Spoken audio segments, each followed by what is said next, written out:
This is America's ghost town, just 25 miles from downtown Chicago.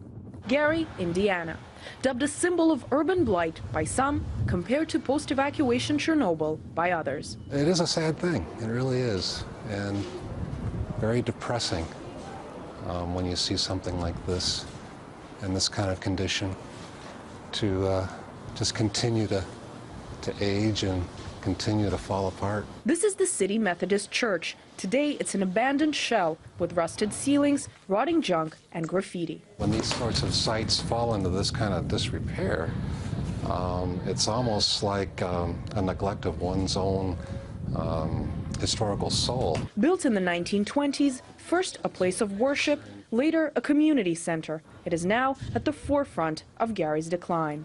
What used to be a symbol of architectural might and brought the people of Gary together is now an enormous space filled with ruins where the only form of life are the pigeons that fly in through the walls and the ceilings. Urban explorers, historians, and architects are saying that the chances of this place ever being rebuilt are close to zero. So it looks likely that this place, as well as many others throughout Gary, are on their way to completely ceasing to exist. Founded by U.S. Steel Corporation in 1906, the town of Gary once boomed with manufacturing jobs. But competition from overseas led to a 90% cut in the workforce. The one industry urban center came crumbling down. Once the steel plant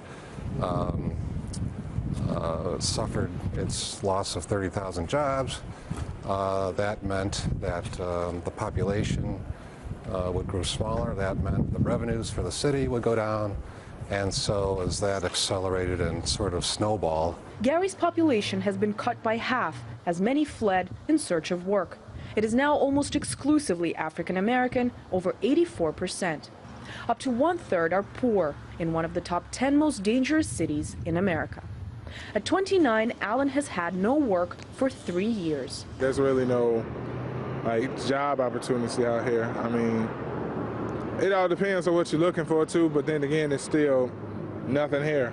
The downtown area is now no town, the main commercial street, an urban desert. As the economy here collapsed, so did countless businesses, small and large, creating a town where sites like this are common and hope is long forgotten. Doors shut, windows locked, mom-and-pop shops abandoned. The two growth businesses are strip clubs and truck stop eating places. City Hall stands right across from a former hotel, a haunting sight.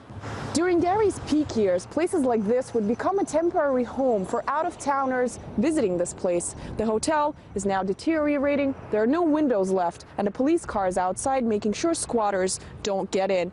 There's no other hotel left in this town. There are no investments flowing into this area nowadays. Instead, there's only hopelessness building up. It does two things. It makes me sad and then it pisses me off. But it's like at times I'd be like, well, I think it'd probably be best if I relocate, you know. The way I see it anywhere is better than here. Nothing here, point blank. But lately there's not much to be found elsewhere either. While Gary is a symbol of collapse, industry has been dying all across the U.S. Promises of a manufacturing revamp are all the rage, while places like this are being erased from the map of America. Anastasia Churkina, RT, Gary, Indiana.